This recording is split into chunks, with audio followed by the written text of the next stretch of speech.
1995년 겨울 서울 변두리의 낡은 다세대 주택가의 사이렌 소리가 울려 퍼졌어요.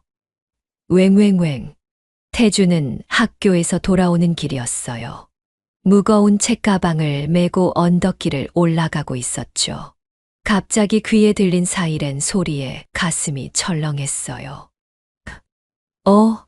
뭐지? 태준이 고개를 돌렸어요. 경찰차 3대가 골목길로 들어서고 있었어요. 파란 불빛이 회전하며 온 동네를 비추고 있었죠. 태준의 발걸음이 빨라졌어요. 불안한 예감이 가슴속에서 꿈틀거렸어요. 설마 골목 어귀에 도착한 태준의 눈이 커졌어요.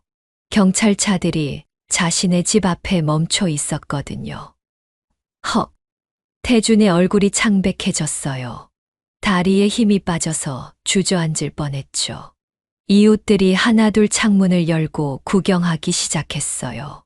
어머, 저 집에 무슨 일이야? 경찰이 왜 저렇게 많이 와 있지? 수군거리는 소리들이 태준의 귀에 날카롭게 박혔어요. 태준은 숨을 죽이고 집 쪽으로 다가갔어요. 경찰관 2명이 집 문 앞에 서 있었어요. 한 명은 수첩에 뭔가를 적고 있었죠. 김철수 씨, 절도와 폭행 혐의로 체포합니다. 경찰관의 차가운 목소리가 골목에 메아리 쳤어요. 태준의 심장이 쿵쾅쿵쾅 뛰기 시작했어요. 그 순간 집 안에서 아버지가 나왔어요. 철컹. 수갑 소리가 태준의 귀에 들렸어요. 아버지. 태준의 입술이 파르르 떨렸어요. 눈앞이 하얗게 변했죠. 아버지가 수갑을 찬 채 경찰차에 오르는 모습이 눈에 들어왔어요. 태준의 가슴 속에서 뭔가가 툭 하고 끊어지는 것 같았어요. 역시 그 집이네. 애들은 어떻게 되는 거야? 유전인가 봐. 이웃들의 속삭임이 태준의 귀를 찔렀어요. 온몸이 떨리기 시작했어요. 숨을 쉬기가 힘들었죠. 태준은 서둘러 집으로 뛰어들어갔어요. 어머니, 거실에 들어선 태준이 멈춰 섰어요. 어머니가 바닥에 주저앉아 오열하고 있었거든요. 흑흑, 어떻게 이런 일이. 어머니의 어깨가 덜덜 떨리고 있었어요. 태준의 가슴이 찢어질 것 같았어요. 어머니, 괜찮아요? 어머니가 고개를 들었어요. 눈이 빨갛게 부어 있었죠. 태준아, 미안해. 어머니의 목소리가 갈라졌어요. 태준은 어머니 옆에 앉았어요. 손을 꼭 잡아드렸죠. 어머니 잘못이 아니에요. 하지만 태준의 목소리도 떨리고 있었어요. 태희는 어디 있어요? 방에서. 나오질 않아. 태준이 여동생 방으로 갔어요. 문을 두드렸죠. 태희야, 나야. 대답이 없었어요. 태희야, 문 좀 열어. 싫어, 가. 태희의 목소리가 들렸어요. 울음이 섞여 있었죠. 태준의 마음이 무너져 내렸어요. 15살 소년에게는 너무 무거운 현실이었어요. 그날 밤, 가족의 삶은 완전히 바뀌었어요. 아버지의 체포 소식은 동네 전체에 퍼졌어요. 태준과 태희는 하루아침에 범죄자의 자식이라는 꼬리표를 달게 되었죠. 다음 날 아침 태준은 학교에 가기 싫었어요. 학교 안 가면 안 될까요? 어머니가 고개를 저었어요. 태준아, 당당하게 다녀와. 내가 잘못한 건 아니잖아. 하지만 어머니의 목소리에도 확신이 없었어요. 태준은 무거운 발걸음으로 학교에 갔어요. 교문을 들어서는 순간 시선들이 느껴졌어요. 저 애가 김태준이야. 아버지가 도둑질했다던데. 수근거리는 소리가 귀에 들렸어요. 태준의 얼굴이 빨갛게 달아올랐어요. 교실에 들어가자 순간 조용해졌어요. 모든 시선이 태준에게 집중되었죠. 태준은 고개를 숙이고 자기 자리로 갔어요. 야, 태준아. 뒤에서 누군가가 불렀어요. 태준이 돌아봤어요. 같은 반 성철이었죠. 진짜야? 네 아버지가. 성철의 말이 끝나기도 전에 태준의 얼굴이 굳어졌어요. 그게 사실이야? 다른 아이들도 하나둘 모여들었어요. 태준의 목이 막혔어요. 뭐라고 대답해야 할지 몰랐죠. 대답 안 하는 걸 보니까 진짜구나. 누군가가 중얼거렸어요. 태준의 눈가가 뜨거워졌어요. 그때 담임 선생님이 교실로 들어왔어요. 자, 자리에 앉아라. 아이들이 후다닥 자리로 돌아갔어요. 하지만 태준을 바라보는 시선들은 여전했어요. 1교시 수업 시간 내내 태준은 집중할 수 없었어요. 칠판의 글씨가 흐릿하게 보였죠. 쉬는 시간이 되자 아이들이 태준 주변을 피했어요. 야, 태준이랑 같이 있으면 우리도 뭔가 옮을까 봐. 조심해야겠어. 이런 말들이 태준의 귀에 들렸어요. 태준의 가슴이 답답했어요. 숨이 막히는 것 같았죠. 점심시간이 되었어요. 태준은 혼자 구석에 앉아 도시락을 먹었어요. 어머니가 새벽에 일어나서 싸준 도시락이었죠. 하지만 목이 메어서 잘 넘어가지 않았어요. 저 애 불쌍하긴 하다. 그래도 아버지가 그러면.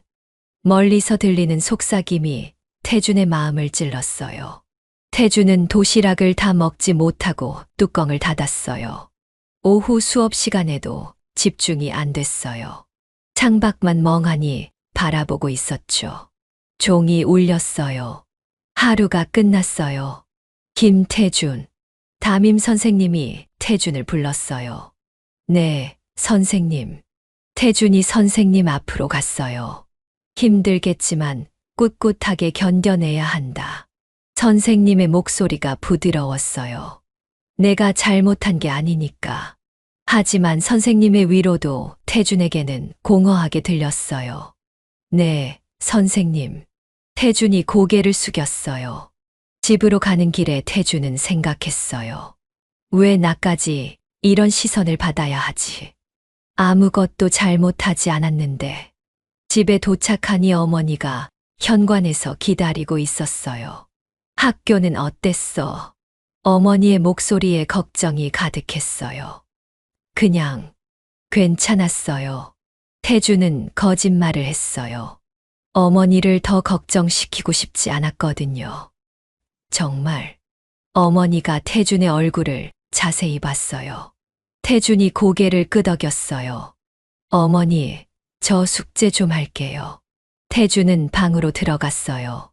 책상에 앉았지만 공부가 손에 잡히지 않았어요. 창문 밖을 바라봤어요. 하늘이 회색빛이었죠. 이 굴레에서 벗어날 방법은 없을까?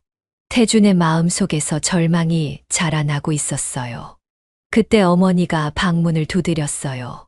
태준아, 저녁 먹자. 네, 어머니. 식탁에 앉아서도 가족들은 말이 없었어요. 태희도 여전히 풀이 죽어 있었어요. 어머니, 아버지는 언제 돌아와요? 태희가 조그맣게 물었어요.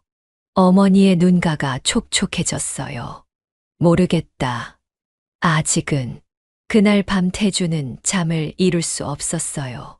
천장을 바라보며 생각에 잠겼죠. 아버지의 죄가 평생 나를 따라다녀야 하는 걸까? 분노와 절망이 가슴 속에서 뒤섞였어요. 하지만 그 깊은 곳에서는 다른 감정이 꿈틀거렸어요. 언젠가는 이 모든 걸 뒤집어 주겠어. 어둠 속에서 태준의 눈이 반짝였어요. 복수심이 아니었어요. 정의에 대한 갈망이었죠. 다음 날도 마찬가지였어요. 학교에서 태준을 바라보는 시선은 여전히 차가웠어요. 야, 태준아. 네 아버지 도둑놈이라며? 같은 반 민수가 대놓고 물었어요. 교실 안이 순간 조용해졌어요. 모든 시선이 태준에게 집중되었죠. 태준의 주먹이 꽉 쥐어졌어요. 대답 안 해. 부끄러워서. 민수가 비웃듯 말했어요. 태준의 얼굴이 빨갛게 달아올랐어요. 가슴 속에서 분노가 끓어올랐죠. 그만해. 태준이 낮게 말했어요. 뭐라고? 민수가 태준에게 다가왔어요. 도둑놈 아들이 뭐라고 하는 거야? 그 순간 태준의 참을성이 한계에 도달했어요. 닥쳐. 태준이 벌떡 일어났어요. 교실이 술렁거렸어요. 어머, 화낸다. 무서워. 아이들이 수근거렸어요. 민수가 뒤로 물러섰어요. 태준의 눈빛이 무서웠거든요. 뭐야, 무서워서 도망가니? 태준이 민수를 노려봤어요. 그때 담임 선생님이 들어왔어요. 무슨 소동이야? 선생님의 목소리에 교실이 조용해졌어요. 태준은 다시 자리에 앉았어요. 가슴이 아직도 뛰고 있었죠. 이렇게 살 순 없어. 태준의 마음속에서 결심이 생겨났어요. 언젠가는 모든 걸 바꿔놓겠어. 그 결심이 태준의 마음 깊숙한 곳에 자리 잡았어요. 앞으로 긴 싸움이 시작될 것이었어요. 하지만 태준은 포기하지 않을 작정이었죠. 세상의 편견과 맞서 싸울 준비가 되어 있었어요. 태준이 고등학교 2학년이 되던 해봄이었어요. 그날도 여느 때와 다름없이 학교 복도를 걷고 있었죠. 야, 김태준. 뒤에서 거친 목소리가 들렸어요. 태준이 돌아봤어요. 3학년 선배 4명이 다가오고 있었죠. 그중 한 명은 정우석이었어요. 학교에서 유명한 일진이었죠. 잠깐만. 태준의 가슴이 쿵쾅거렸어요. 좋지 않은 예감이 들었거든요. 뭐예요? 태준의 목소리가 살짝 떨렸어요. 야, 너 아버지 도둑이라며? 정우석이 비웃듯 말했어요. 주변 학생들이 하나둘 모여들기 시작했어요. 그게 무슨 상관이에요? 태준이 억지로 담담한 척했어요. 상관 있지. 도둑 아들이랑 같은 학교 다니기 싫거든. 정우석의 말에 다른 선배들이 킥킥거렸어요. 태준의 얼굴이 빨갛게 달아올랐어요. 저는 아무것도 안 했는데요. 아무것도 안 했다고? 그럼 증명해봐. 정우석이 태준에게 한 걸음 다가왔어요. 용돈 다 내놔. 안 그러면 너도 도둑이라고 소문낼 테니까. 태준의 주먹이 떨렸어요. 분노가 가슴속에서 끓어올랐죠. 왜요? 제가 뭘 잘못했다고. 잘못? 태어난 게 잘못이지. 정우석이 태준의 어깨를 거칠게 밀었어요. 그 순간 태준의 참을성이 터졌어요. 그만해요. 태준이 정우석의 손을 뿌리쳤어요. 이 새끼가 감히? 정우석의 얼굴이 일그러졌어요. 다른 선배들이 태준을 둘러쌌어요. 야, 도둑 아들 주제에 까불어? 한 선배가 태준의 멱살을 잡았어요. 태준의 이성이 끊어졌어요. 놓으라고. 태준이 선배의 팔을 세게 뿌리쳤어요. 선배가 뒤로 비틀거렸죠. 이 새끼가 정말. 정우석이 주먹을 쥐었어요. 하지만 태준이 더 빨랐어요. 퍽. 태준의 주먹이 정우석의 얼굴에 꽂혔어요. 악. 정우석이 코를 움켜쥐며 뒤로 넘어졌어요. 피가 주르륵 흘러내렸죠. 우석아. 다른 선배들이 놀라며 달려들었어요. 하지만 태준은 이미 이성을 잃은 상태였어요. 분노가 폭발한 거죠. 몇 분 후 복도는 아수라장이 되었어요. 선생님들이 뛰어와서 싸움을 말렸어요. 김태준, 당장 그만둬. 체육 선생님이 태준을 붙잡았어요. 태준은 거칠게 숨을 몰아쉬고 있었어요. 정우석은 콧뼈가 부러져서 병원에 실려갔어요. 다른 선배들도 여기저기 상처를 입었죠. 교장실에서 태준은 고개를 숙이고 있었어요. 김태준, 이게 뭔 일이야? 교장 선생님의 목소리가 엄했어요. 죄송합니다. 태준이 작게 대답했어요. 죄송하다고. 학생이 선배를 이렇게 다치게 해놓고. 부교장 선생님이 화를 냈어요. 하지만 선배들이 먼저 변명하지 마. 태준의 말이 끊어졌어요. 역시 범죄자, 피가 흐르는구나. 부교장 선생님의 말이 태준의 가슴을 찔렀어요. 태준의 눈가가 뜨거워졌어요. 결국 태준은 학교에서 퇴학을 당했어요. 집에 돌아온 태준을 어머니가 기다리고 있었어요. 태준아, 이게 무슨 일이야? 어머니의 목소리가 떨렸어요. 어머니, 죄송해요. 태준이 무릎을 꿇었어요. 일어나. 무슨 일인지 말해봐. 어머니가 태준을 일으켜 세웠어요. 태준은 그동안 있었던 일들을 모두 털어놓았어요.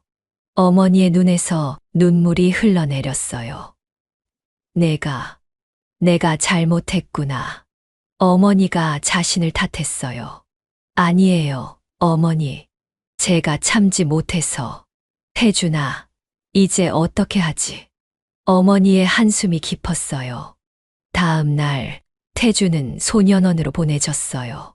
상대방 부상이 심각했거든요. 6개월 보호 처분이야. 담당 직원이 차갑게 말했어요. 소년원에 들어선 태준은 절망감에 빠졌어요. 이제 정말 끝이구나. 하지만 운명을 바꿀 만남이 기다리고 있었어요. 이민호 보호관찰관이었죠. 40대 중반의 이민호는 다른 어른들과 달랐어요. 태준아, 안녕? 첫 만남에서 이민호가 따뜻하게 인사했어요. 태준은 고개를 숙이고 있었어요. 왜 고개를 숙이고 있어?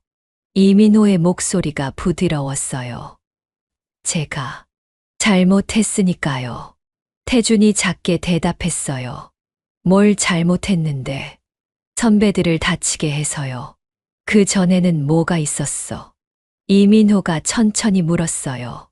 태준이 고개를 들었어요. 이민호의 눈이 진지했죠. 선배들이 저를 괴롭혔어요. 태준의 목소리가 떨렸어요.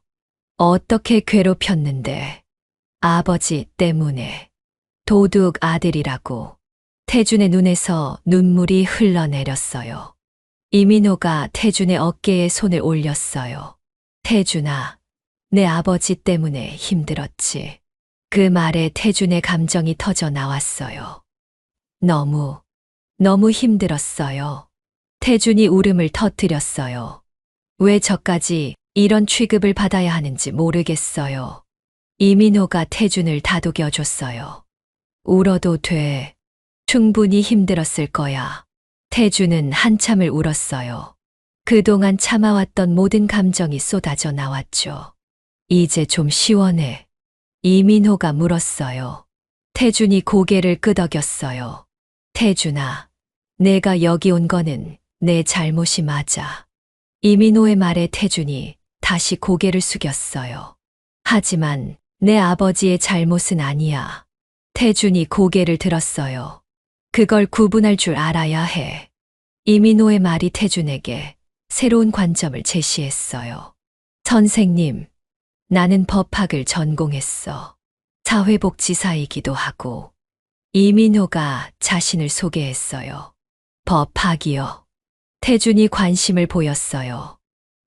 응. 법이 뭔지 알아? 잘 모르겠어요. 태준이 솔직하게 대답했어요. 법은 약자를 보호하기 위해 존재하는 거야. 이민호의 말에 태준이 집중했어요.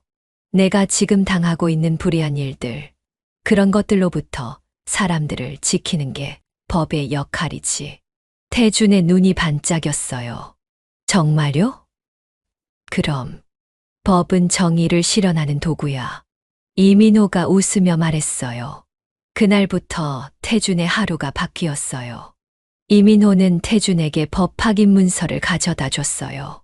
한번 읽어봐. 재미있을 거야. 태준은 반신반의하며 책을 펼쳤어요. 놀랍게도 내용이 흥미로웠어요. 헌법이 보장하는 기본권에 대해 읽으면서 태준은 깨달았어요. 내가 당한 차별도 기본권 침해구나. 형법을 공부하면서는 정의가 무엇인지 알게 되었어요. 민법을 읽으면서는 개인의 권리가 얼마나 소중한지 느꼈죠. 어때? 재미있어? 이민호가 물었어요. 네, 정말 재미있어요. 태준의 대답에 열정이 담겨 있었어요. 그럼 더 읽어볼까? 이민호가 더 많은 책을 가져다 줬어요. 소년원에서의 하루 일과가 끝나면 태준은 법학 공부에 매달렸어요. 다른 아이들이 TV를 보거나 게임을 할 때 태준은 책상에 앉아 있었죠. 야, 태준아. 공부만 하지 말고 같이 놀자. 다른 원생이 말했어요. 아니야. 나는 이게 더 재미있어. 태준의 대답이 진심이었어요. 법학서를 읽을수록 태준의 꿈이 구체화되었어요. 나도 법조인이 되고 싶어. 어느 날 이민호가 태준에게 물었어요. 태준아, 앞으로 뭐가 되고 싶어? 검사요.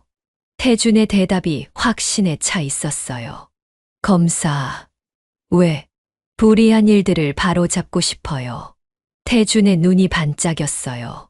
제가 당한 것처럼 억울한 일을 당하는 사람들을 도와주고 싶어요.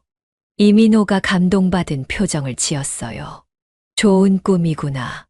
하지만 저 같은 사람이 검사가 될 수 있을까요? 태준의 목소리에 불안감이 섞였어요. 왜 안 돼? 내가 겪은 고통이 오히려 내 무기가 될 거야. 이민호의 말에 태준이 힘을 얻었어요. 정말요? 그럼 진짜 정의가 뭔지 아는 사람이 법조인이 되어야 하는 거 아니겠어? 태준의 가슴이 뛰기 시작했어요. 희망이 생겨났죠. 소년원에서의 나날들이 태준에게는 전환점이 되었어요. 분노와 절망 대신 의지와 희망으로 가득 찼죠. 태준아, 넌 정말 특별한 아이구나. 이민호가 태준의 변화를 보며 놀라워했어요. 원래 똑똑했던 태준이 목표를 찾자 놀라운 집중력을 보인 거예요. 6개월이 지나갔어요. 소년원을 나오기 전날이었어요. 태준아, 마지막으로 할 말 있어. 이민호가 물었어요. 선생님, 정말 감사해요. 태준의 목소리가 진심이었어요. 저한테 희망을 주셔서요. 천만에 내가 스스로 찾은 거야. 이민호가 웃었어요. 태준아, 넌 훌륭한 법조인이 될 수 있어. 그 말이 태준의 가슴 깊이 새겨졌어요. 내가 겪은 고통들이 오히려 내 무기가 될 거야. 태준은 그제서야 자신의 길을 찾았다는 확신이 들었어요. 법조인이 되어 이 사회의 불의와 편견에 맞서겠다는 결심이 섰죠. 소년원을 나오는 날 아침이었어요. 태준은 거울을 보며 다짐했어요. 이제 시작이야. 태준의 눈빛이 이전과 완전히 달랐어요. 절망과 분노 대신 의지와 희망이 가득했죠. 문이 열렸어요. 태준이 소년원 밖으로 나왔어요. 햇빛이 따뜻하게 내리쬐고 있었어요. 어머니가 기다리고 있었어요. 태준아. 어머니가 달려와서 태준을 껴안았어요. 어머니. 태준도 어머니를 꼭 안았어요. 많이 힘들었지. 어머니의 목소리가 걱정스러웠어요. 아니에요. 오히려 좋은 시간이었어요. 태준의 대답에 어머니가 놀랐어요. 정말? 네. 이제 제가 뭘 해야 할지 알겠어요. 태준의 목소리에 확신이 담겨 있었어요. 집으로 가는 길에 태준은 생각했어요. 진짜 싸움은 이제부터 시작이야. 하지만 두렵지 않았어요. 오히려 기대됐죠. 세상을 바꿀 수 있다는 믿음이 생겼거든요. 법이라는 무기로 말이에요. 집에 도착한 태준은 어머니와 마주 앉았어요. 태준아, 앞으로 어떻게 할 거니? 어머니의 목소리에 걱정이 섞여 있었어요. 어머니, 저 검정고시 볼게요. 태준의 대답이 단호했어요. 검정고시. 어머니가 놀란 표정을 지었어요. 네. 고등학교는 그만두고 대학에 바로 가고 싶어요. 태준의 눈에 결심이 서려 있었어요. 하지만 너무 급하지 않니? 어머니가 걱정스러워했어요. 아니에요. 시간이 아까워요. 태준이 어머니의 손을 잡았어요. 저 검사가 되고 싶어요. 검사. 어머니의 눈이 커졌어요. 네. 불의한 일들을 바로잡고 싶어요. 태준의 목소리에 열정이 담겨 있었어요. 어머니의 눈에서 눈물이 글썽거렸어요. 태준아, 정말 할 수 있겠니? 네, 꼭 해낼게요. 태준의 대답에 확신이 넘쳤어요. 그럼 어머니가 도와줄게. 어머니가 태준의 손을 꼭 잡았어요. 내가 하고 싶은 대로 해라. 어머니의 목소리가 떨렸어요. 어머니가 뒷바라지할게. 태준의 가슴이 뜨거워졌어요. 다음 날부터 태준의 새로운 삶이 시작되었어요. 도서관에서 하루 12시간씩 공부하기 시작했죠. 검정고시 준비서들을 쌓아놓고 하나씩 풀어나갔어요. 이민호 선생님이 빌려준 법학 교재도 함께 읽었어요. 와, 진짜 어렵네. 처음에는 법학 용어들이 낯설었어요. 하지만 포기하지 않았어요.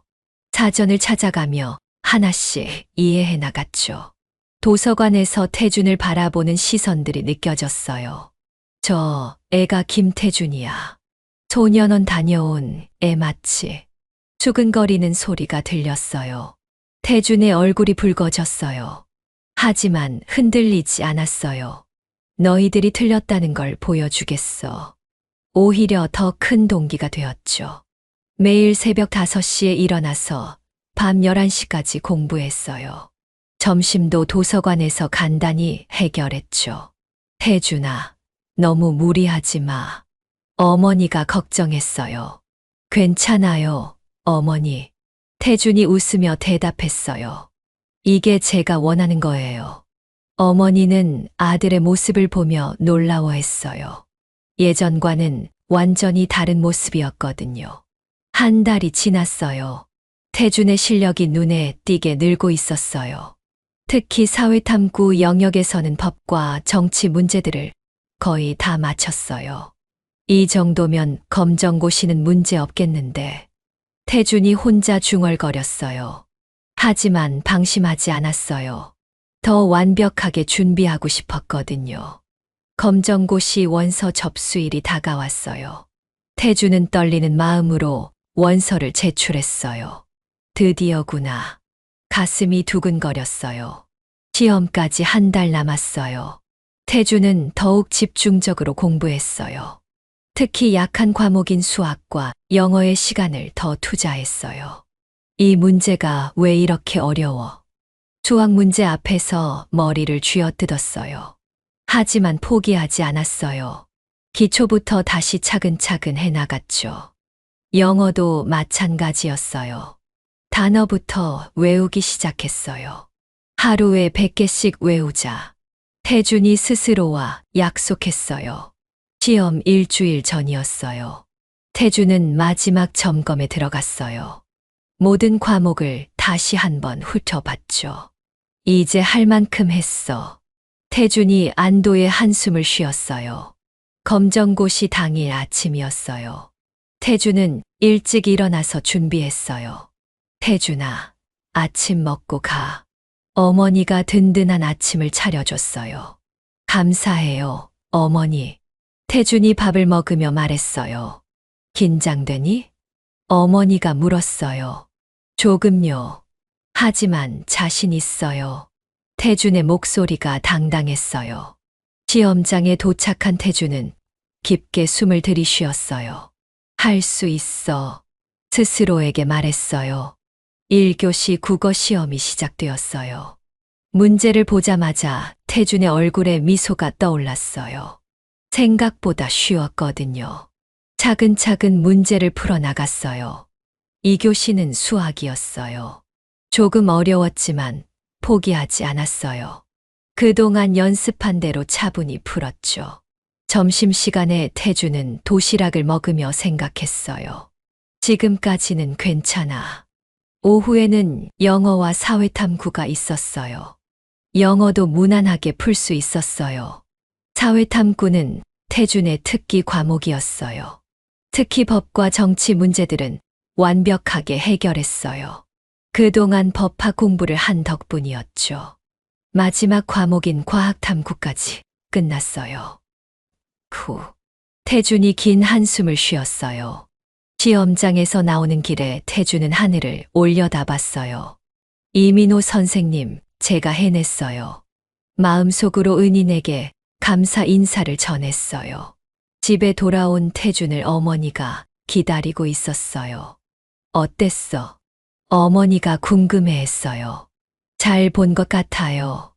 태준의 대답에 어머니가 안도했어요. 정말 다행이다. 이제 결과만 기다리면 돼요. 태준이 웃었어요. 발표까지는 한 달을 기다려야 했어요.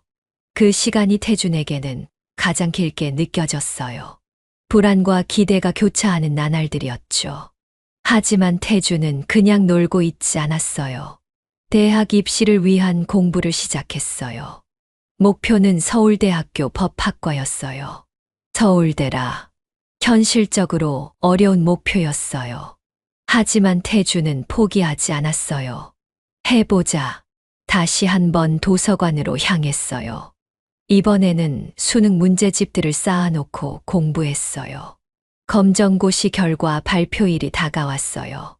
태준은 컴퓨터 앞에 앉아 있었어요. 손이 떨려서 마우스를 제대로 잡기 힘들었어요. 발표 시간이 되었습니다. 홈페이지에서 알림이 떴어요. 태준이 수험번호를 입력했어요. 결과 화면이 나타났어요. 합격. 모든 과목에서 만점이었어요. 어머니, 합격했어요. 태준이 소리쳤어요. 어머니가 달려왔어요. 정말? 네. 전 과목 만점이에요. 어머니가 태준을 꼭 안아줬어요. 잘했다, 우리 아들. 어머니의 목소리가 떨렸어요. 동네에서는 화제가 되었어요. 그래도 머리는 좋구나. 역시 공부는 배신하지 않네. 사람들의 반응이 조금씩 바뀌고 있었어요.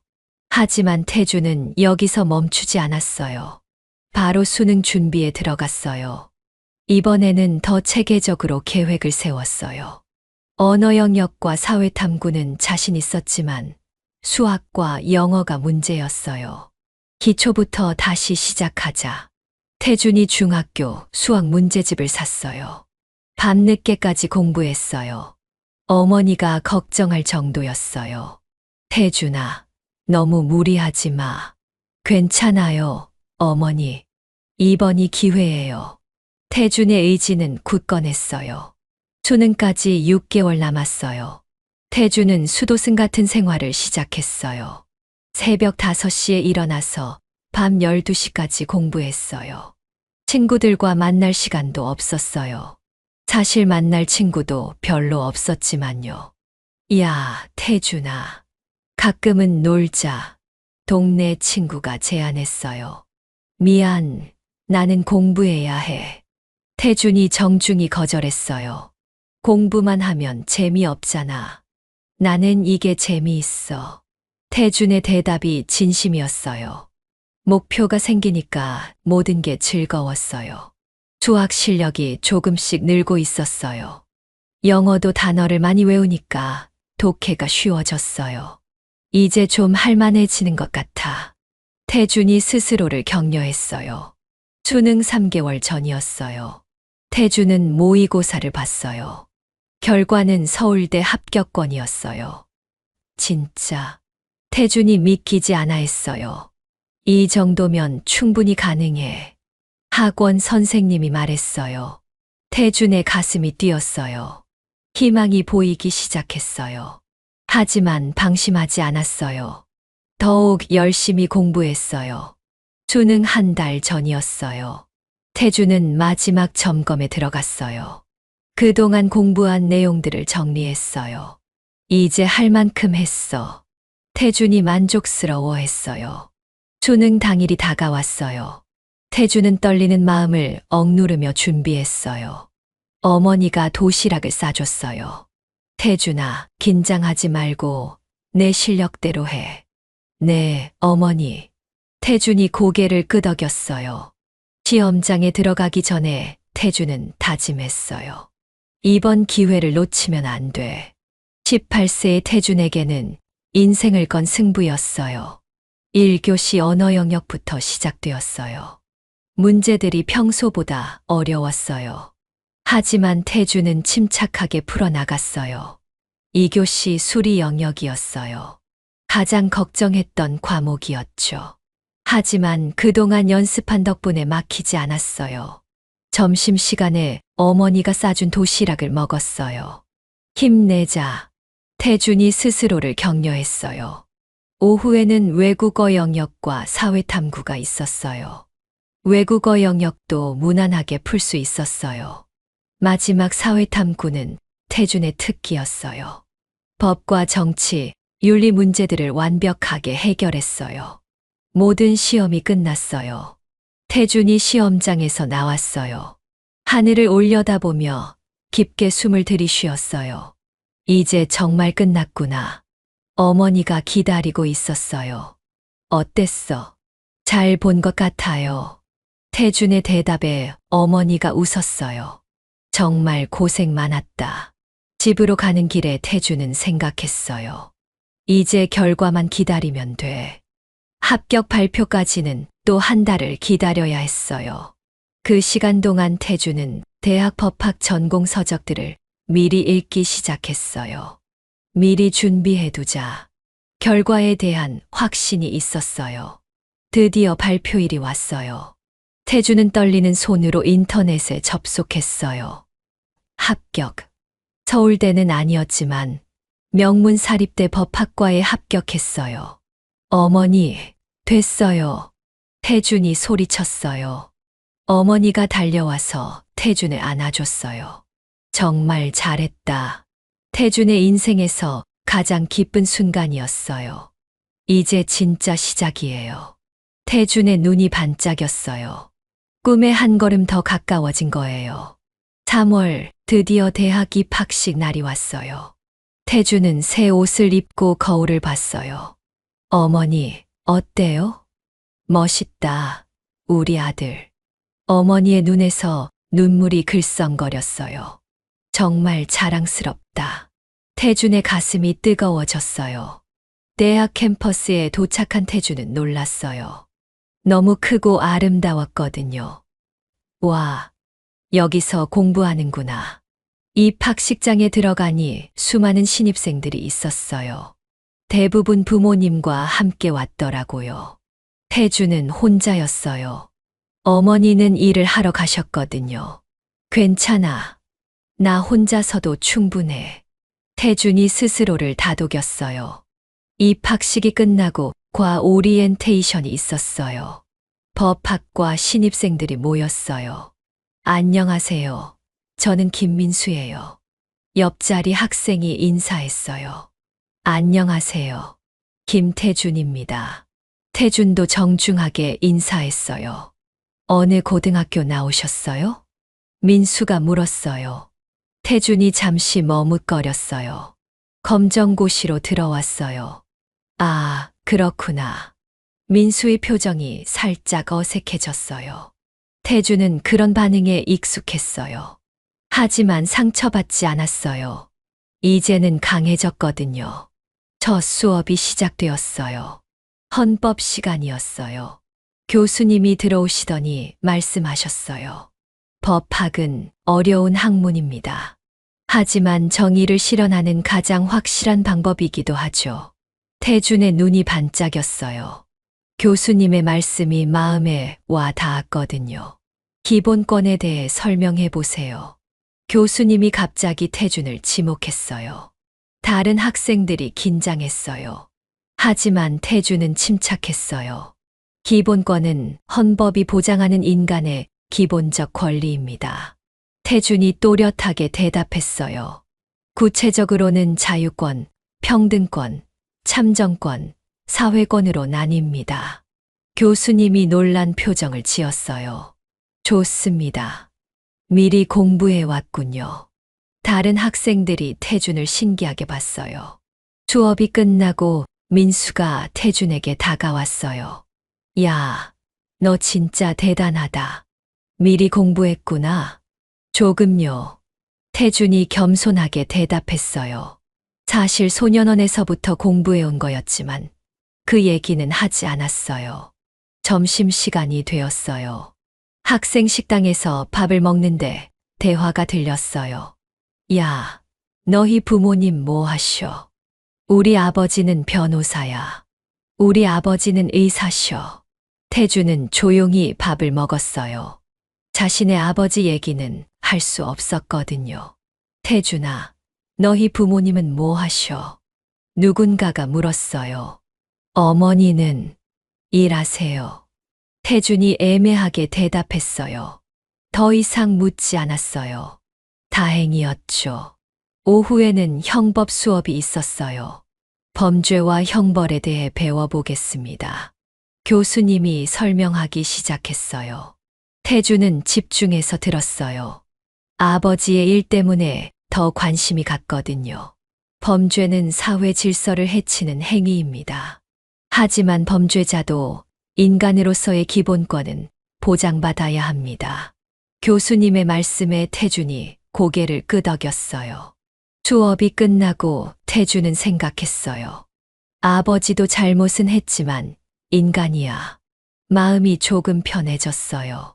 저녁에 집에 돌아간 태준은 어머니에게 말했어요. 어머니, 오늘 정말 재미있었어요. 그래, 다행이다. 어머니가 웃으며 대답했어요. 친구들은 좋니? 네, 괜찮아요. 태준이 고개를 끄덕였어요. 하지만 속으로는 아직 어색하다고 생각했어요. 다들 자신과는 다른 환경에서 자란 것 같았거든요.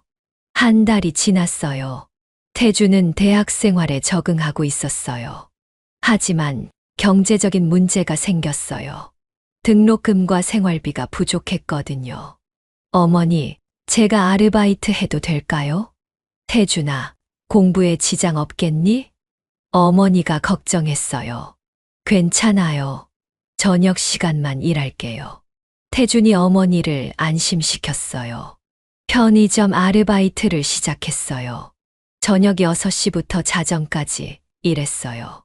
낮에는 수업을 듣고 저녁에는 일하고 새벽에는 공부했어요. 힘들었지만 견딜만 했어요. 어느 날 편의점에서 일하는데 동기 하나가 들어왔어요. 태준아? 민수였어요. 안녕, 민수야. 태준이 어색하게 인사했어요. 여기서 일해? 응. 태준이 고개를 끄덕였어요. 힘들겠다. 민수의 목소리에 동정이 섞여 있었어요. 태준은 그 시선이 불편했어요. 하지만 화내지 않았어요. 괜찮아. 나는 이런 일도 좋아해. 다음 날부터 민수의 태도가 조금 바뀌었어요. 더 조심스럽게 대했어요. 태주는 그런 변화를 느꼈지만 신경 쓰지 않았어요. 중간고사가 다가왔어요. 태주는 밤늦게까지 공부했어요. 아르바이트 때문에 시간이 부족했거든요.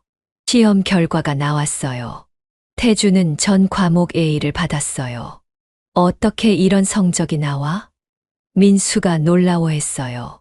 아르바이트까지 하면서 다른 친구들도 신기해했어요. 그냥 열심히 했어. 태준이 겸손하게 대답했어요. 교수님들도 태준을 주목하기 시작했어요. 김태준 학생, 실력이 뛰어나군요. 헌법 교수님이 말씀하셨어요. 법조인을 꿈꾸고 있나요? 네, 교수님. 검사가 되고 싶습니다. 태준의 대답이 확신에 차 있었어요. 좋은 꿈이군요. 응원하겠습니다. 교수님의 격려에 태준이 힘을 얻었어요. 2학년이 되었어요. 태준은 사법고시 준비를 시작했어요. 당시만 해도 사법고시가 법조인이 되는 유일한 길이었어요. 합격률은 3%도 안 되는 극악의 시험이었죠. 정말 어려운 시험이야. 선배들이 말했어요. 몇 년씩 준비하는 사람들도 많아. 하지만 태주는 겁내지 않았어요. 도전할 가치가 있다고 생각했거든요. 고시 스터디를 만들었어요. 같은 꿈을 가진 친구들과 함께 공부했어요. 태준아, 너 정말 열심히 한다. 스터디원 중 하나가 말했어요. 당연하지. 이게 내 꿈이잖아. 태준의 대답에 진심이 담겨 있었어요. 매일 도서관에서 12시간씩 공부했어요. 아르바이트도 계속했어요. 체력적으로 힘들었지만 포기하지 않았어요. 이 정도 고생이 뭐야. 태준은 소년원에서의 시간을 떠올렸어요. 그때보다는 훨씬 행복했어요. 3학년이 되었어요. 태준은 첫 번째 사법고시에 도전했어요. 1차 객관식 시험이었어요. 시험장에 들어가니 수백 명의 수험생들이 있었어요. 모두 진지한 표정이었어요. 할 수 있어. 태준이 스스로를 격려했어요. 시험이 시작되었어요. 문제들이 생각보다 어려웠어요. 하지만 그동안 준비한 대로 차분히 풀었어요. 결과 발표일이 왔어요. 태준은 1차를 통과했어요. 와, 됐다. 기쁨을 감출 수 없었어요. 하지만 진짜 관문은 2차였어요. 논문형 시험을 6일에 걸쳐 치러야 했어요. 더욱 열심히 준비했어요. 2차 시험날이 왔어요. 첫째 날은 헌법이었어요. 3시간 동안 논문을 써야 했어요. 손이 아플 정도로 열심히 썼어요. 6일간의 긴 시험이 끝났어요. 태준은 탈진할 것 같았어요. 이제 결과만 기다리면 돼. 하지만 마음은 불안했어요. 결과 발표일이 왔어요. 컴퓨터 앞에 앉은 태준의 손이 떨렸어요. 수험 번호를 입력했어요. 불합격. 화면에 뜬 글씨를 보고 태준의 마음이 무너졌어요. 아, 한숨이 저절로 나왔어요. 하지만 좌절하지 않았어요. 점수를 확인해 보니 아주 조금 모자랐어요. 다음에는 꼭 붙을 거야. 태준이 다시 결심했어요. 두 번째 도전을 위해 더욱 치밀하게 준비했어요. 약점이었던 상법과 행정법에 더 많은 시간을 투자했어요. 답안, 작성 연습도 집중적으로 했어요. 이번에는 다를 거야. 태준의 눈에 투지가 불타올랐어요. 4학년이 되었어요. 두 번째 사법고시 도전의 해였어요. 1차는 무난하게 통과했어요. 이번엔 2차가 관건이었어요. 더욱 자신감을 가지고 시험에 임했어요. 그동안의 경험이 도움이 되었어요. 시간 배분도 완벽했고 답안의 질도 높아졌어요. 시험을 마치고 나올 때 느낌이 달랐어요. 이번에는 될 것 같아. 태준의 직감이었어요. 결과 발표일이 왔어요. 이번에는 어머니와 함께 확인했어요. 태준아, 같이 보자. 어머니의 손도 떨리고 있었어요. 수험 번호를 입력했어요. 합격. 화면에 뜬 글씨를 보고 태준과 어머니가 동시에 소리쳤어요. 됐다. 정말 됐구나. 어머니가 태준을 꼭 안아줬어요. 고생 많았다, 우리 아들. 어머니의 목소리가 떨렸어요. 태준의 눈에서도 눈물이 흘러내렸어요. 어머니, 제가 해냈어요. 그동안의 고생이 보상받는 순간이었어요. 이민호 선생님에게 전화를 걸었어요. 선생님, 사법고시 붙었어요. 정말 축하한다, 태준아. 전화 너머로 이민호 선생님의 기쁨이 전해졌어요. 내가 해낼 줄 알았어. 선생님 덕분이에요.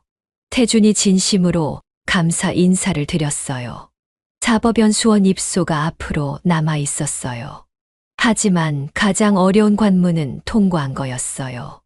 이제 진짜 검사가 되는 거야. 태준의 가슴이 뛰었어요. 어린 시절부터 꿈꿔왔던 일이 현실이 되고 있었어요. 이민호 선생님 말씀이 맞았어. 태준이 혼자 중얼거렸어요. 내가 겪은 고통들이 정말 무기가 되었어. 그날 밤 태준은 잠을 이룰 수 없었어요. 너무 기뻐서였어요. 창밖을 바라보며 생각했어요.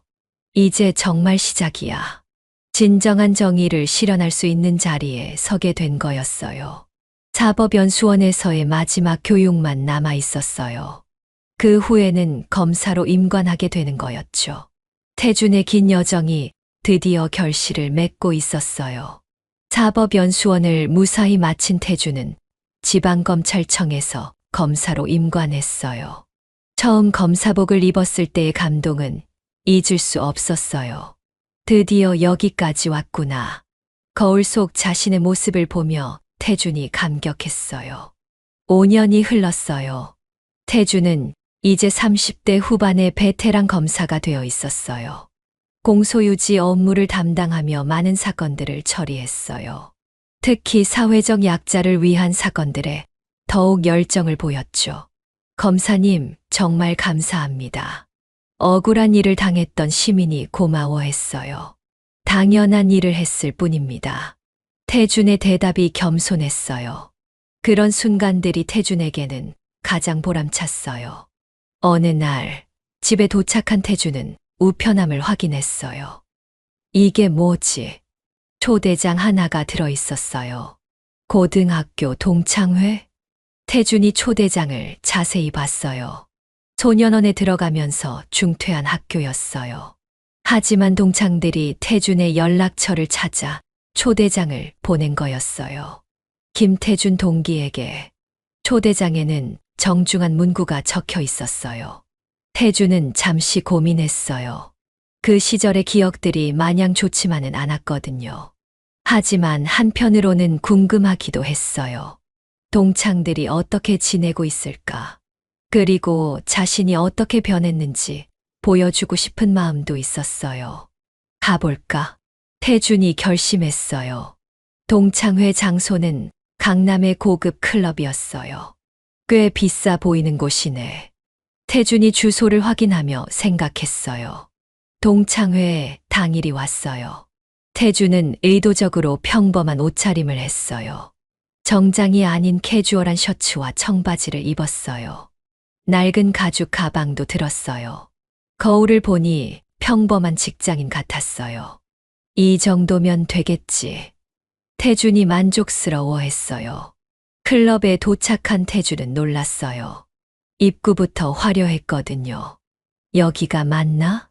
초대장을 다시 확인했어요. 문을 열고 들어가니 더욱 놀라웠어요. 샹들리에가 달린 천장, 고급스러운 인테리어, 값비싼 술들이 진열되어 있었어요. 와, 정말 비싸 보이네. 태준이 속으로 중얼거렸어요. 동창들은 하나같이 명품으로 치장하고 있었어요. 태준의 평범한 차림새와는 대조적이었죠. 김태준이네. 한 동창이 태준을 알아봤어요. 민식이었어요. 고등학교 때 반장을 했던 아이였죠. 민식아, 오랜만이다. 태준이 반가워하며 다가갔어요. 야, 너 정말 오랜만이다. 민식이 태준의 어깨를 두드렸어요. 그동안 뭐 하고 살았어? 그냥 이것저것 하면서 살았어. 태준이 대충 대답했어요. 아직 자신의 정체를 밝힐 때가 아니라고 생각했거든요. 그래, 힘들게 사는구나.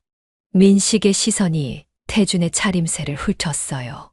명품 하나 없는 소박한 복장을 보고는 안쓰러운 표정을 지었어요. 다른 동창들도 하나둘 모여들었어요. 어머, 태준이다. 진짜 오랜만이네. 반가운 인사들이 오갔어요. 하지만 태준을 바라보는 시선에는 동정이 섞여 있었어요. 자리에 앉자 동창들의 자랑 대회가 시작되었어요. 나는 아버지 회사를 이어받았어. 작년 매출이 100억이더라. 성호가 자랑스럽게 말했어요. 나는 대기업 임원이 되었어. 진유가 덧붙였어요. 연봉이 2억 정도 돼. 나는 강남에 빌딩 하나 샀어. 현수가 말했어요. 투자 잘해서 부자가 됐지. 태준은 조용히 듣고 있었어요. 다들 성공했다는 얘기뿐이었어요. 그 중에서도 가장 목소리가 큰 사람은 이정훈이었어요. 고등학교 때부터 집안이 부유했던 그는 지금은 대형 로펌의 파트너 변호사가 되어 있었어요. 야들아, 나는 작년에 변호사비로만 50억 벌었어. 정훈이 으스대며 말했어요. 요즘 법조계가 정말 돈이 되더라. 다른 동창들이 감탄했어요. 대단하다, 정훈아. 역시 너는 다르네. 정훈이 더욱 우쭐해했어요. 법조계에서는 내가 꽤 유명해. 대형 사건들 많이 맡거든. 태주는 묵묵히 술을 마시고 있었어요. 정훈의 자랑이 계속 이어졌어요. 얼마 전에는 재벌 2세 사건도 맡았어. 변호사비가 10억이었지. 와, 정말 대단하다. 동창들이 박수를 쳤어요. 그때 한 동창이 태준에게 관심을 보였어요. 태준아, 너는 뭐 하는데? 갑자기 분위기가 조용해졌어요. 모든 시선이 태준에게 집중되었어요. 요즘 취업도 어렵다던데. 약간의 조롱이 섞인 어조였어요. 태준은 잠시 침묵했어요. 이들에게 자신이 검사라고 말하면 어떤 반응을 보일까? 아마 믿지 않을 거였어요. 혹시 믿는다 해도 태도가 180도 바뀔 거였어요. 나도 법조계에 있어. 태준이 조용히 말했어요. 하지만 구체적으로 무슨 일을 하는지는 말하지 않았어요. 정훈이 눈썹을 치켜 올렸어요. 법조계, 혹시 법무사나 행정사 같은 거야? 비웃는 투의 말이었어요. 그것도 나쁘지 않지. 정훈이 계속해서 말했어요. 우리 같은 진짜 법조인을 도와주는 역할이니까. 동창들이 킥킥거렸어요. 태준을 무시하는 웃음이었어요. 태준은 묵묵히 그들의 반응을 지켜봤어요. 마음속에서는 분노가 올라왔지만 억눌렀어요. 조금만 더 기다리자. 시간이 흐르면서 동창들의 태도는 더욱 노골적이 되었어요. 태준을 마치 시혜를 베풀어야 할 대상처럼 대했어요. 태준아, 힘들면 언제든 연락해. 민식이 동정하는 듯 말했어요. 우리가 도와줄게. 일자리 구하는 거면 소개해 줄 수도 있고. 다른 동창도 덧붙였어요. 태준의 주먹이 저절로 쥐어졌어요. 하지만 참았어요. 정훈이 가장 심했어요. 태준아, 정말 안 됐다. 내가 그때 소년원만 안 갔어도 인생이 달라졌을 텐데. 정훈의 말에 다른 동창들이 고개를 끄덕였어요. 그러게 말이야. 아까운 일이었지. 태준의 얼굴이 빨갛게 달아올랐어요. 과거를 들먹이며 무시하는 것 같았거든요. 뭐, 그래도 지금이라도 열심히 살면 되지. 정훈이 마치 위로하는 척했어요. 나중에 내 사무실에서 자비리라도 시켜줄게. 그 말이 태준의 마지막 참을성을 건드렸어요. 태준이 천천히 자리에서 일어났어요. 동창들이 태준을 바라봤어요. 왜, 어디 가? 민식이 물었어요. 태준은 대답하지 않았어요. 대신 주머니에서 명함집을 꺼냈어요. 검은색 가죽으로 된 단정한 명함집이었어요. 태준의 손이 명함집을 열었어요. 동창들이 궁금한 표정으로 바라봤어요. 태준이 명함을 한 장씩 꺼내기 시작했어요. 정훈아. 태준이 정훈을 불렀어요. 응. 정훈이 대답했어요. 너 변호사라고 했지. 그래, 왜? 정훈이 의아해했어요. 태준이 정훈에게 명함을 건넸어요. 이거 받아봐. 정훈은 별 생각 없이 명함을 받아들었어요. 명함을 본 순간 정훈의 표정이 굳어졌어요. 대한민국 검찰청 김태준 검사. 명함에 적힌 글씨를 보고 정훈의 손이 미세하게 떨리기 시작했어요. 뭐야, 이게. 정훈이 중얼거렸어요. 다른 동창들도 하나둘 명함을 보기 시작했어요. 검사. 진짜야? 동창들의 목소리가 떨렸어요. 클럽 안이 정적에 휩싸였어요. 음악 소리만 희미하게 들렸어요. 태준이 입을 열었어요. 맞아. 나는 검사야. 태준의 목소리에는 더 이상 주저함이 없었어요. 5년 전에 사법고시 합격해서 사법연수원 마치고 검사 임관했어. 동창들의 얼굴이 창백해지기 시작했어요. 방금 전까지 태준을 무시하고 조롱했던 자신들의 행동이 떠올랐기 때문이에요. 정훈이 어색한 웃음을 지으며 말했어요. 야, 태준아. 농담이지. 너가 검사라니. 믿기지 않는데. 정훈의 목소리가 떨렸어요. 믿고 싶지 않겠지. 태준이 차가운 미소를 지었어요. 범죄자 아들이 검사가 됐다는 게. 태준의 말에 동창들이 더욱 당황했어요. 태준이 자신의 과거를 숨기지 않고 당당히 말하는 것이었어요. 그래, 내 아버지는 전과자야. 태준이 한 명씩 동창들을 바라보며 계속 말했어요. 나는 소년원도 다녀왔고. 하지만 그게 뭐. 태준의 목소리에 힘이 들어갔어요. 그런 과거가 내가 검사가 되는 걸 막았나? 동창들은 아무 말도 하지 못했어요. 태준의 기세에 완전히 눌려 있었어요. 너희는 아직도 출신이 사람을 결정한다고 생각하는구나. 태준이 실망스러운 표정을 지었어요. 부모가 누구냐가 그 사람의 가치를 정한다고. 동창회 분위기는 완전히 뒤바뀌었어요. 방금 전까지 거들먹거리던 동창들이 모두 조용해졌어요. 특히 정훈은 얼굴이 새하얗게 질려 있었어요. 태준의 눈빛이 정훈에게 향했어요. 정훈아, 너 작년에 변호사비로 50억 벌었다고 했지. 정훈이 고개를 끄덕였어요. 말이 나오지 않았거든요. 혹시 그 중에 떳떳하지 못한 돈은 없겠지. 태준의 질문이 날카로웠어요. 정훈의 얼굴에서 식은땀이 흘러내렸어요. 실제로 몇 건의 의뢰에서 뒷돈을 받은 적이 있었거든요. 뭔 소리야? 정훈의 목소리가 떨렸어요. 나는 깨끗하게 벌었어. 그렇다면 다행이고. 태준이 차가운 미소를 지었어요. 앞으로도 법을 어기는 일은 없길 바라. 태준이 정훈을 똑바로 바라봤어요. 혹시 모르니까 말인데, 내가 담당하는 사건 중에는 변호사 비리 수사도 있거든. 정훈의 얼굴이 더욱 하얘졌어요. 다른 동창들도 숨을 죽이고 있었어요. 태준의 위압감이 대단했거든요. 오늘 정말 재미있었어. 태준이 자리에서 일어났어요. 너희가 사람을 어떻게 판단하는지 확실히 봤으니까. 동창들은 여전히 아무 말도 하지 못했어요. 태준이 마지막으로 말했어요. 잘 있어, 친구들. 그리고는 클럽을 나섰어요.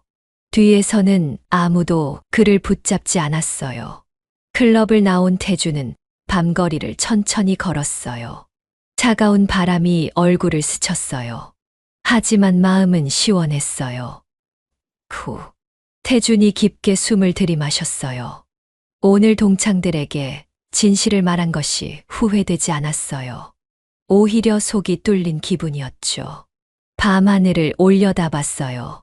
별이 유난히 밝게 빛나고 있었어요. 이민호 선생님. 태준이 하늘을 바라보며 중얼거렸어요. 오늘 정말 뿌듯한 하루였어요. 마음속으로 은인에게 감사 인사를 전했어요. 핸드폰을 꺼내서 문자를 보냈어요. 선생님, 오늘 정말 뿌듯한 하루였습니다. 감사합니다. 곧 답장이 왔어요. 무슨 일이 있었니? 내일 얘기 들려줘. 태준이 미소를 지었어요. 여전히 자신을 걱정해주는 이민호 선생님이 고마웠어요. 집으로 가는 길에 태준은 생각했어요. 정의는 법정에서만 실현되는 것이 아니었어요. 때로는 이런 작은 순간들에서도 이루어지는 것이었어요. 오늘 동창들에게 보여준 것도 일종의 정의였죠. 편견과 차별에 맞서는 것 말이에요. 집에 도착한 태준은 어머니가 기다리고 있는 것을 봤어요. 태준아, 어떻게 됐어? 어머니가 궁금해했어요. 잘 다녀왔어요, 어머니. 태준이 웃으며 대답했어요. 동창들이 놀라지 않았니? 네, 많이 놀랐어요. 태준이 고개를 끄덕였어요. 어머니에게 오늘 있었던 일을 자세히 얘기해드렸어요. 동창들이 자신을 무시했던 것부터 마지막에 검사 신분을 밝힌 것까지요. 정말 잘했다, 태준아. 어머니의 목소리에 자랑스러움이 가득했어요. 너는 정말 대단한 아들이야. 어머니의 칭찬에 태준의 가슴이 뜨거워졌어요. 어머니 덕분이에요. 태준이 어머니의 손을 잡았어요. 어머니가 저를 믿어주셨으니까 여기까지 올 수 있었어요. 어머니의 눈에서 눈물이 글썽거렸어요. 고생 많았지? 아니에요. 보람 있었어요. 태준의 대답이 진심이었어요. 그날 밤 태준은 처음으로 자신의 과거를 부끄러워하지 않게 되었어요. 오히려 그 과거가 지금의 자신을 만든 소중한 경험이라는 것을 깨달았어요. 범죄자의 아들에서 검사가 된 것이 아니었어요. 바로 그 경험이 있었기에 진정한 검사가 될 수 있었던 거예요. 다음 날 아침 태준은 평소보다 일찍 출근했어요. 검찰청에 도착하니 동료들이 인사했어요. 태준 검사님, 안녕하세요. 좋은 아침입니다. 태준도 밝게 인사했어요. 좋은 아침이에요. 사무실에 앉은 태준은 오늘 처리할 사건들을 살펴봤어요. 사회적 약자를 위한 사건이 몇 개 있었어요. 이 사건부터 처리하자. 태준이 파일을 펼쳤어요. 1시간 후 이민호 선생님이 태준의 사무실을 찾아왔어요. 태준아, 선생님. 태준이 반갑게 일어났어요. 어제 문자 받고 궁금해서 왔어. 이민호가 웃으며 말했어요. 무슨 일이 있었던 거야? 태준이 어제 동창회에서 있었던 일을 자세히 얘기했어요. 이민호가 들으면서 고개를 끄덕였어요. 정말 잘했구나. 당당하게 맞선 거 멋있어. 이민호의 칭찬에 태준이 부끄러워했어요. 선생님이 가르쳐 주신 덕분이에요. 내가 뭘 가르쳐 줬다고. 이민호가 손사래를 쳤어요. 내가 스스로 깨달은 거야. 선생님이 길을 보여주셨잖아요. 태준이 진심으로 말했어요. 정의가 뭔지, 법이 뭔지 알려주셨어요. 이민호의 얼굴에 감동이 어렸어요. 태준아, 넌 정말 훌륭한 검사가 되었구나. 아직 멀었어요. 태준이 겸손하게 대답했어요. 더 열심히 해서 진짜 정의를 실현하고 싶어요. 이민호가 태준의 어깨를 두드렸어요. 넌 이미 충분히 훌륭해. 내가 겪은 고통들이 정말 무기가 되었어. 그때 사무실 문이 열렸어요. 후배 검사 하나가 들어왔어요. 선배님, 죄송합니다. 괜찮아. 뭔 일이야? 태준이 물었어요. 급한 사건이 들어왔는데 도움이 필요해요. 어떤 사건인데? 청소년 폭력 사건이에요. 후배의 말에 태준의 표정이 진지해졌어요. 가해자가 피해자를 심하게 다치게 했는데 피해자는 소년원 출신이라서 신빙성 논란이 있어요. 태준의 눈빛이 변했어요. 과거의 자신과 비슷한 상황이었거든요. 내가 직접 처리할게. 태준이 단호하게 말했어요. 정말요. 감사합니다. 후배가 고마워했어요. 이민호가 태준을 바라봤어요. 역시 내가 해야 할 일이구나. 네, 저 같은 아이들을 도와주고 싶어요. 태준의 목소리에 확신이 담겨 있었어요. 사건 파일을 받아본 태준은 분노했어요. 명백한 가해자가 피해자를 소년원 출신이라는 이유로 매도하고 있었거든요. 이건 말이 안 돼. 태준이 혼자 중얼거렸어요. 바로 수사에 착수했어요. 피해자를 직접 만나봤어요. 17세 소년이었어요. 태준의 과거와 닮아 있었죠. 형, 아무도 제 말을 믿어주지 않아요. 소년의 목소리가 떨렸어요. 소년원 출신이라고 거짓말쟁이 취급해요. 태준의 가슴이 아팠어요. 과거의 자신을 보는 것 같았거든요. 괜찮아. 내가 도와줄게. 태준이 소년의 어깨에 손을 올렸어요. 정말요? 소년의 눈에서 희망이 보였어요. 그럼 진실을 밝혀낼 거야. 태준이 약속했어요. 한 달간의 치밀한 수사 끝에 진실이 드러났어요. 가해자가 거짓 진술을 했다는 증거를 찾아낸 거예요. 법정에서 태준이 공소유지를 했어요. 피고인은 피해자의 과거를 들먹이며 진실을 호도하려 했습니다. 태준의 목소리가 법정에 울려 퍼졌어요. 하지만 과거가 현재의 진실을 바꿀 수는 없습니다. 변호사가 반박했어요. 피해자의 진술은 신빙성이 떨어집니다. 소년원 출신이라는 점을 고려해야 합니다. 태준이 일어섰어요. 변호인의 주장은 명백한 편견입니다. 과거의 잘못이 현재의 피해 사실을 부정할 수는 없습니다. 태준의 논리가 설득력이 있었어요. 판사도 고개를 끄덕였어요. 결국 가해자는 유죄 판결을 받았어요. 법정을 나온 피해자 소년이 태준에게 달려왔어요. 형, 정말 감사해요. 소년이 울먹였어요. 처음으로 제 말을 믿어주는 어른을 만났어요. 태준의 눈가가 뜨거워졌어요. 당연한 일을 했을 뿐이야. 형도 힘든 시절이 있었죠. 소년이 물었어요. 태준이 고개를 끄덕였어요. 그래. 너와 비슷한 시절이 있었어. 그래서 형이 저를 이해해 주신 거예요. 맞아. 그 경험이 있었기에 널 도울 수 있었어. 태준이 소년의 머리를 쓰다듬었어요. 앞으로는 당당하게 살아. 과거에 얽매이지 말고. 네, 형처럼 멋진 사람이 될게요. 소년의 다짐에 태준이 뿌듯해했어요. 저녁에 집에 돌아온 태준을 어머니가 맞이했어요. 오늘은 좀 늦었네. 중요한 사건이 있었어요. 태준이 오늘 있었던 일을 얘기했어요. 어머니가 자랑스러워했어요. 정말 잘했다. 그 아이가 얼마나 고마워했을까. 저도 보람 있었어요. 태준이 웃으며 대답했어요. 이게 제가 하고 싶었던 일이에요. 그날 밤 태준은 창밖을 바라보며 생각했어요. 어린 시절 아버지가 체포되던 날부터 시작된 긴 여정이었어요. 소년원에서 이민호 선생님을 만난 것, 법학에 관심을 갖게 된 것, 검정고시와 대학 입학, 사법고시 합격과 검사 임관, 그리고 오늘의 승리까지 모든 것이 의미 있는 과정이었어요. 정말 감사해요. 태준이 하늘을 향해 말했어요. 아버지에게, 어머니에게, 이민호 선생님에게, 그리고 자신을 믿어준 모든 사람들에게 말이에요. 핸드폰에 문자가 왔어요. 이민호 선생님이었어요.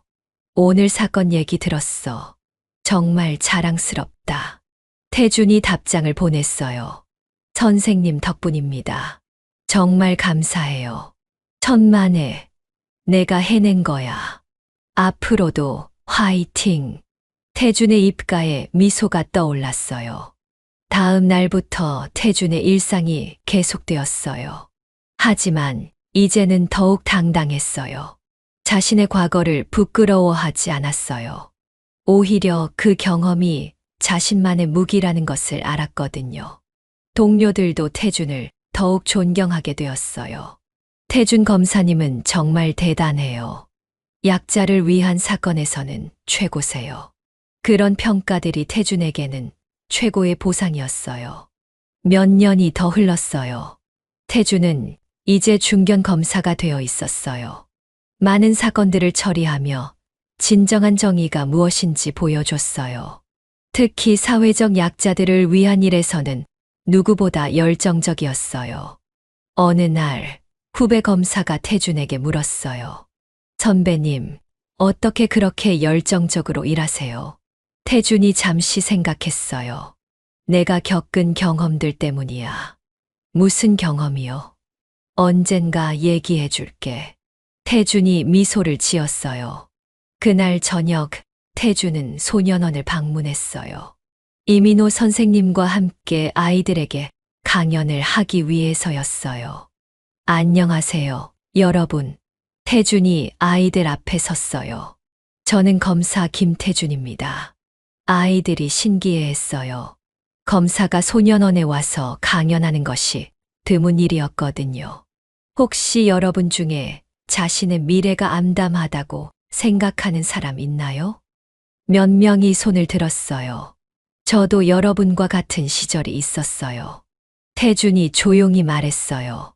아이들이 놀란 표정을 지었어요. 15년 전에 저도 여기 있었거든요. 태준이 자신의 이야기를 시작했어요. 아버지의 범죄부터 소년원 입소까지, 그리고 이민호 선생님과의 만남, 법학에 대한 관심과 꿈의 발견, 검정고시부터 사법고시까지의 험난한 여정, 마지막으로 검사가 되어 정의를 실현하는 현재까지. 아이들이 숨을 죽이고 들었어요. 여러분도 할 수 있어요. 태준의 목소리에 확신이 담겨 있었어요. 과거가 미래를 결정하지 않아요. 중요한 건 지금부터 어떻게 사느냐예요. 한 아이가 손을 들었어요. 정말 가능해요. 저 같은 애도? 그럼요. 저도 했는데 여러분이 못할 리 없어요. 태준의 대답에 아이들의 눈에서 희망이 보였어요. 강연을 마치고 나오는 길에 이민호 선생님이 말했어요. 태준아, 정말 멋있었어. 아이들에게 희망을 주었을 거야. 선생님이 저에게 해주신 일을 하고 있는 거예요. 태준이 고마운 마음을 표현했어요. 이제 내가 다른 아이들의 이민호가 되어주는 거구나. 그 말에 태준의 가슴이 벅차올랐어요. 집으로 가는 길에 태준은 생각했어요. 진정한 성공이 무엇인지 깨달았어요. 돈이나 권력이 아니었어요. 자신의 경험으로 다른 사람들에게 희망을 주는 것. 그것이 진짜 성공이었어요. 어머니가 기다리고 있었어요. 오늘은 어땠어? 정말 보람 있었어요, 어머니. 태준이 환하게 웃었어요. 제가 이런 일을 할 수 있게 해주셔서 감사해요. 어머니의 눈에서 눈물이 흘러내렸어요. 고마운 건 나야. 이렇게 훌륭하게 자라줘서. 그날 밤 태준은 깊은 잠에 들었어요. 꿈에서는 어린 시절의 자신이 나타났어요. 절망에 빠져 있던 15세의 태준이었어요. 형, 정말 괜찮아질까요? 어린 태준이 물었어요.